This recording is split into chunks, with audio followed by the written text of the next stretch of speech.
are you? It's Veronica, and in today's video I want us to visit 3 most visited places in Bethlehem, Bethlehem of Judah. Remember, Jesus was born in Bethlehem.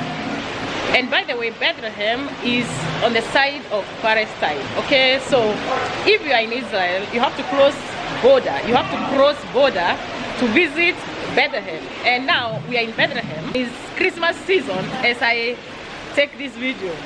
So we are going to visit Nativity Church. That is the place where Jesus was born on a manger, but they built a church on top of the place. Then we are going to visit Milk Grotto. Milk Grotto is a church, or is a place where Catholic tradition says that when Mary and Joseph were fleeing to Egypt because they were afraid of Herod, that some milk from her breast fell on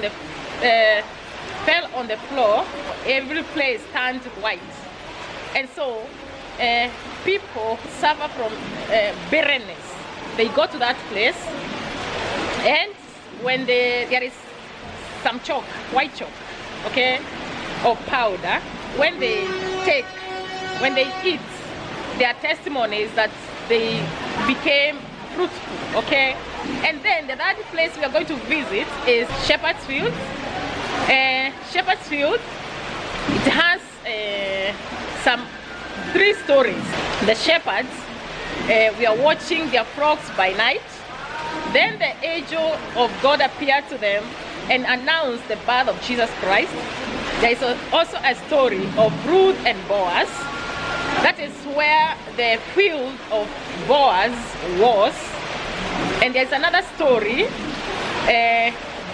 about David. That is where David was anointed king over Israel when he was still a shepherd boy. So guys, let us tour the 3 most important places in Bethlehem. Christian. Yes, wait. Christian sites in Bethlehem. 3 most important Christian sites in Bethlehem. I love you so much, guys, and I'm with my Filipino group. Yes, I'm here. Hello, people from Kenya and Philippines and all over the world. Welcome to Bethlehem, Israel. Hi! Binabati ko yung mga taga-Batangas! Yay! Merry Christmas! Merry Christmas! Merry Christmas! Yeah, thank you. Hi! Yes.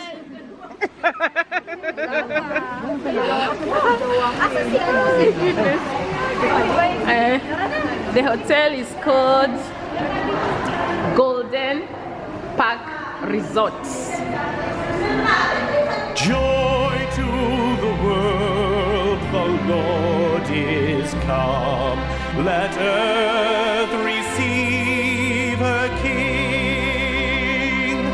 Let every heart prepare him room. And heaven and nature sing, and heaven and nature sing, and heaven and nature sing. Joy to the world, the Savior reigns. Let men their songs employ, while fields and floods, rocks, hills and plains repeat the sounding joy. Repeat the sounding joy. Repeat, repeat the sounding joy.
until you see inside.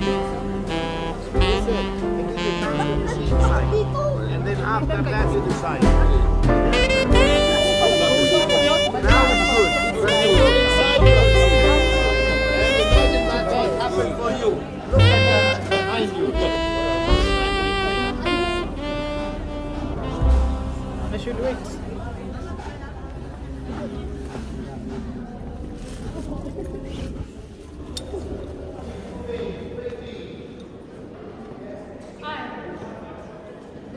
As much as you want.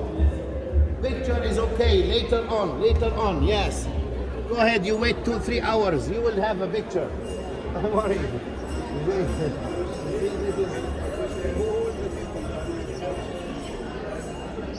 About Bethlehem. In Bethlehem, there are around 40,000 people living. 20% are Christians and 80% are Muslims. And the meaning of Bethlehem in Aramaic and Hebrew is house of bread. In Arabic, it means house of meat. It was mentioned several times in the Bible. At the beginning, it was mentioned as Grotto when Jacob and Rachel were on their way to Hebron, and Rachel gave birth to her second son, Benjamin, at the entrance of Ephrata, and she died there. Until today, you can see her shrine. It's called Rachel's tomb. It's on the northern entrance of Bethlehem, between Jerusalem and Bethlehem. After that, it was mentioned as the city of David because King David was born in Bethlehem, and because Joseph was born from King David's lineage. When the Roman Emperor Augustus Caesar ordered the taking of the census of all the provinces in the Roman Empire, Joseph had to come to Bethlehem, to his origin town, to be registered with his fiancée Mary, and while they were here, Virgin Mary gave birth to Jesus. They didn't find a place to stay in the inn, so they stayed in the stable, in the place of the animals. And actually the stable is not a wooden stable, it is a cave, but it was used to keep the animals inside it. We're taking the line to go to see the stable, the birthplace of Jesus. So you're now inside the church of the Nativity. The first church was built in the 4th century by Queen Helena and her son, Emperor Constantine. Just a moment.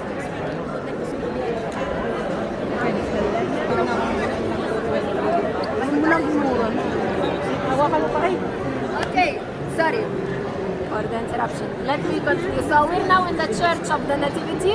The first church was built in the 4th century by Queen Helena and her son, Emperor Constantine, on top of the stable where Jesus was born. In 529, the church was burned by the Samaritans, and then in the 6th century, it was renovated and enlarged by Emperor Justinian.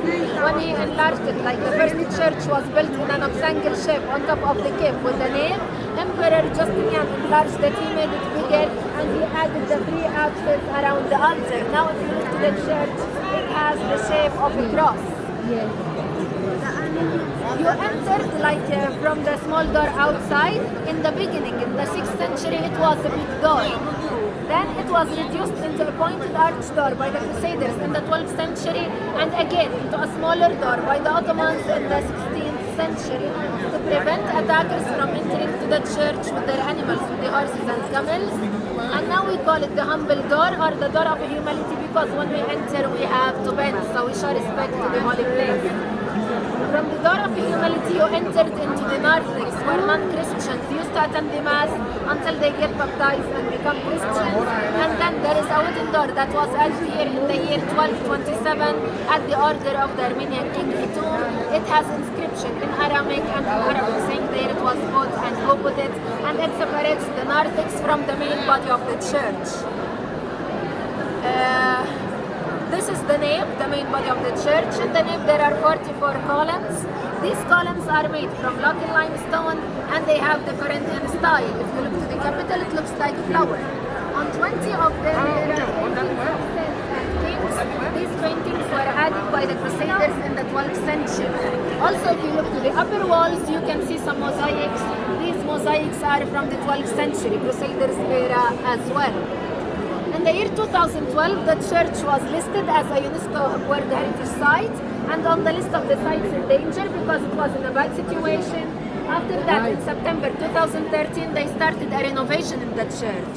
So So they already renovated the roof. Now it is consisted of more layers to protect the church from climate changes. They changed the windows on the upper walls, and they cleaned the mosaics also on the upper walls. If you came before, everything was black because of the smoke of the incense. Here during the masses we used the incense. Yes. Everything was dark.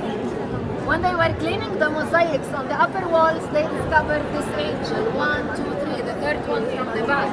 It was discovered in 2016, and it was covered by plastic before because some pieces were missed. So they replaced them and they cleaned it. If you look to the angels, all of them are looking towards the cave where Jesus was born. They also cleaned the columns, so we started to see new things. If you look over there, you see a graffiti under the bridge. Same thing on the other columns. They say that these graffitis are war signs from the Crusaders' campaigns to Bethlehem, so 12th century. And also when they were doing the renovation, they were cleaning the baptismal font that is over there. It's in the corner of the church. So they were cleaning it. We used to see the outside stone, which dates back to the 6th century. It was broken by chance, and they found an older one inside it from the 4th century. So we can say like 3 new discoveries: the angel, the graffitis, and the baptismal font. Also, they renovated the original mosaic floor. You can see a part of it from there. This is not the only floor. There is another one under it made from very small stones, mosaics. In the beginning, we thought that the marble floor is the original one. It's from the 6th century. But in 1934, an earthquake happened here, and they found an older floor under it. How did they know that it dates back to the 4th century? Because they found the crosses on some parts of it. In the beginning, they used to put crosses on the ground, on the floors, until the year 427, when Emperor Theodosius II said it's forbidden because people will step on them. So they stopped putting crosses on the floors.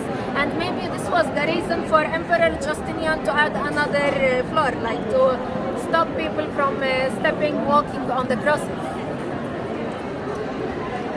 So, this is about the renovation and the name of the church. This part of the church here belongs to the Greek Orthodox. The altar of the church is built on top of the cave, on top of the stable where Jesus was born.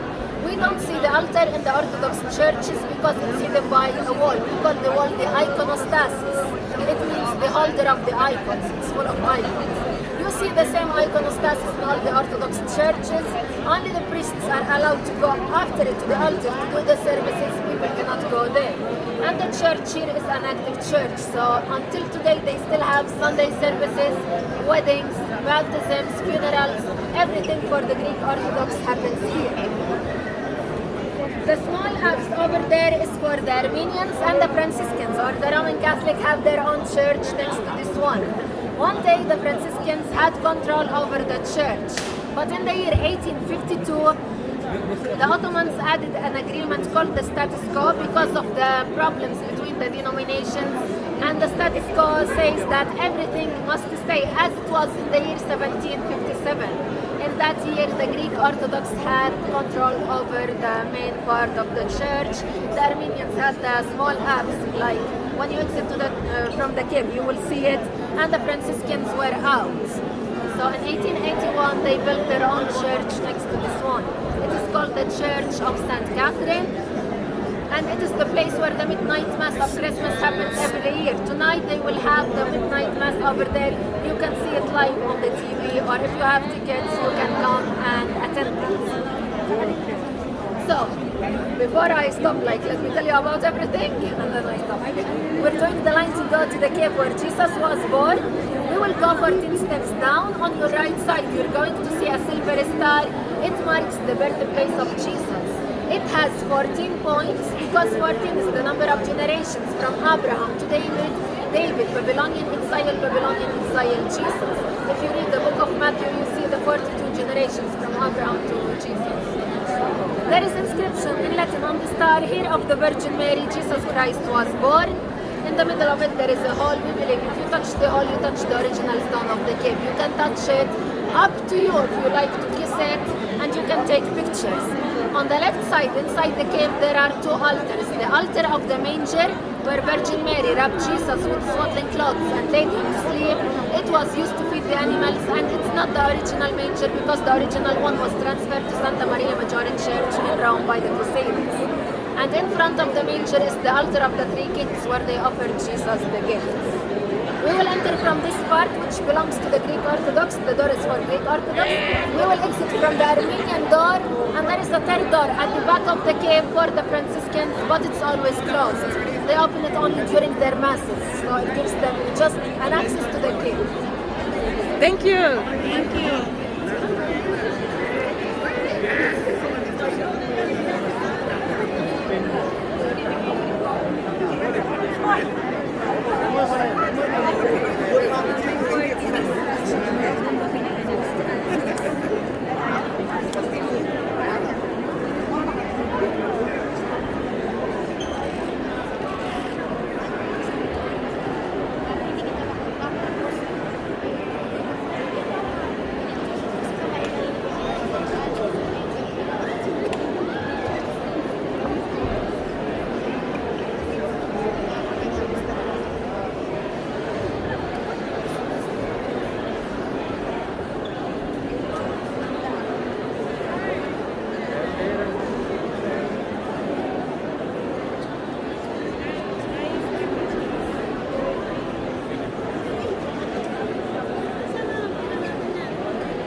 From Nativity Church, now we are heading to Milk Grotto.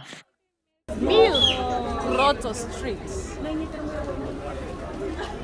It's just behind the Church of Nativity.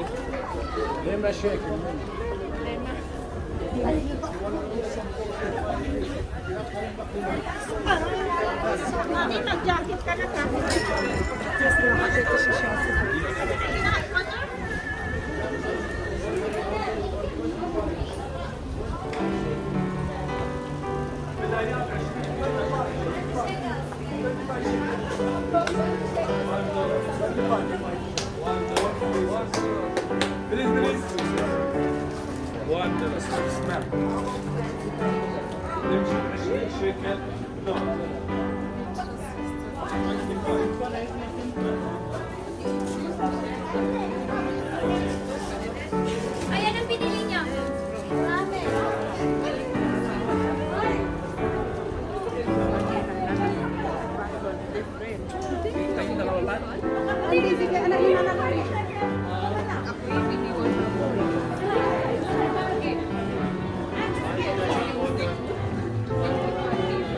Welcome. Water, 5 shekels, magic. 5 shekels. Balloon.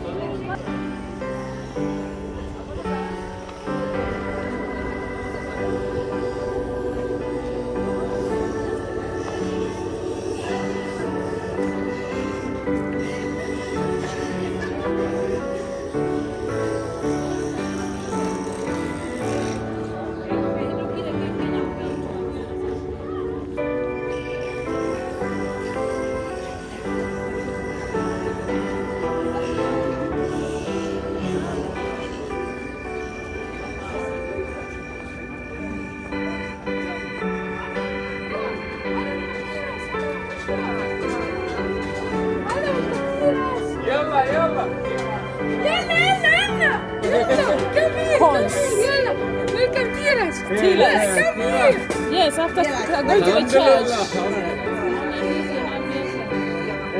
Filipino, Indiano.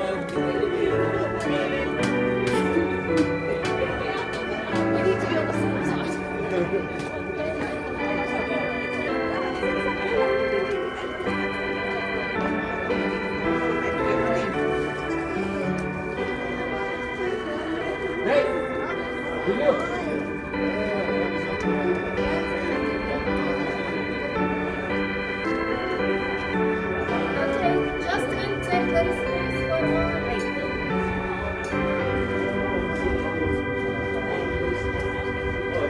Tulad kanina, yung kahapon okay lang yun kasi pupunta pa lang tayo eh. So gawa naman natin lahat kahapon eh. Yung today, yung kailangan ito tayo.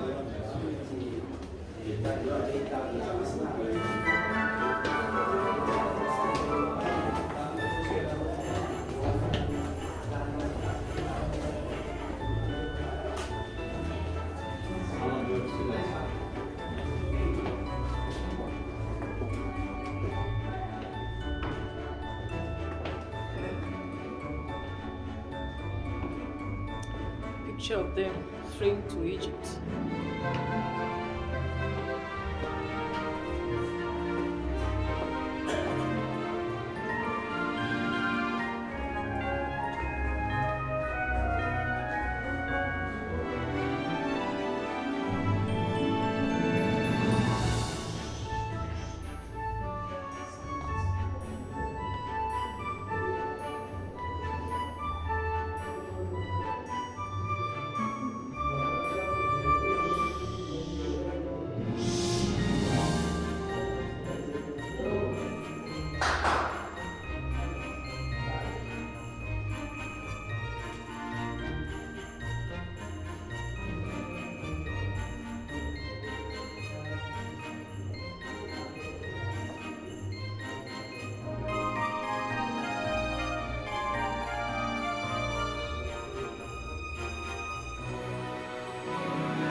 From Milk Grotto, we are going to our last destination for this video.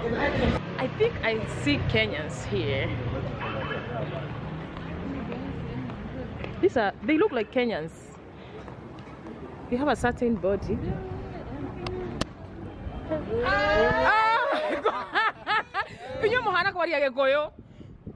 Oh my god!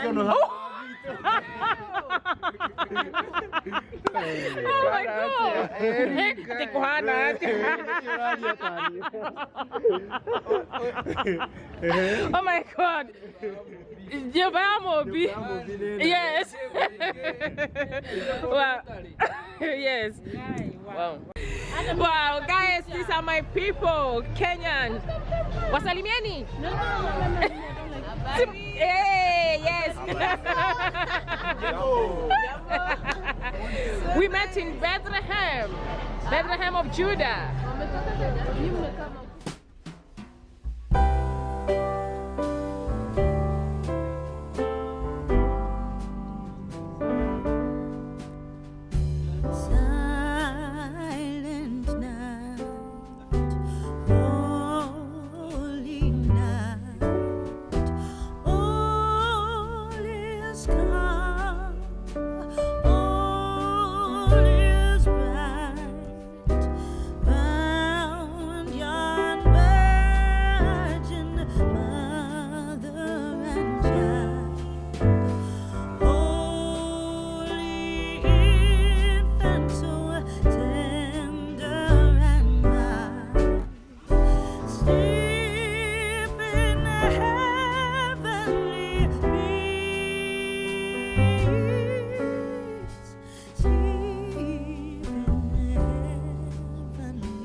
The shepherd's field.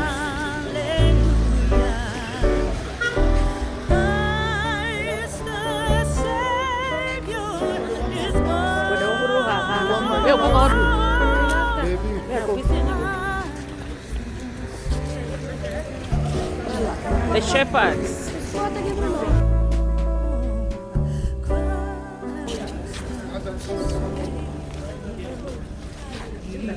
Who wants my clothes? 20 seconds.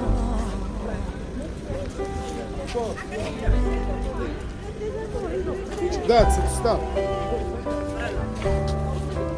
Yalla, quickly.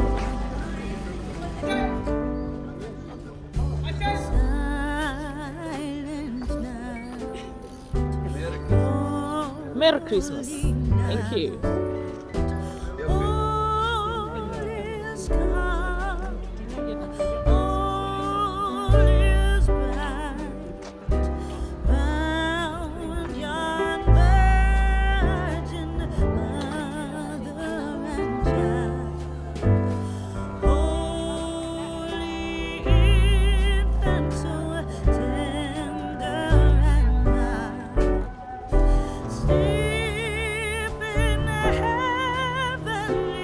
shepherds' fields.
Boaz fields.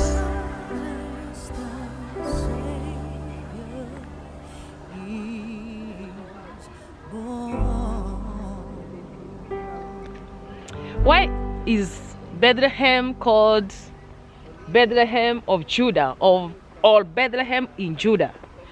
Because all this land was allocated to the tribe of Judah when Joshua was allocating the land to the 12 tribes of Israel. David, why was Jesus was born in the city of David, in the town of David. That is, the Bible says he was born in the town of David because King David was born and brought up here. He was a shepherd boy, and this field was a center of the shepherds, the land of Judah.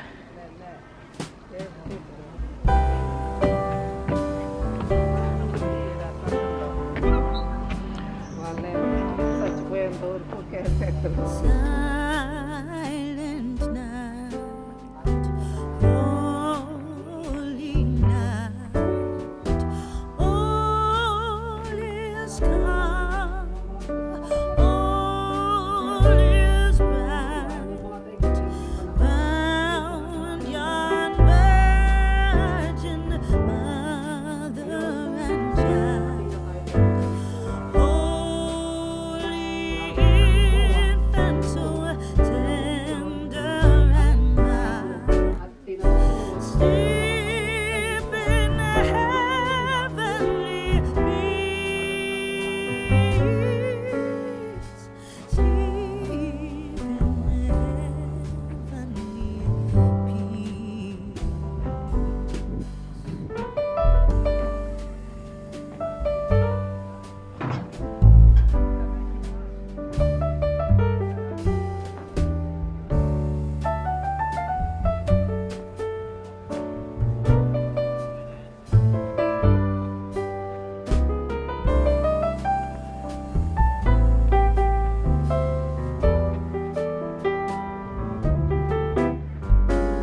Thank you so much, guys. I appreciate your time, and Merry Christmas to you. And thank you so much. I'll see you again in a few days' time. Thank you. I love you, and Merry Christmas to you as you plan to visit Bethlehem in Judah, or Bethlehem of Judah. Thank you.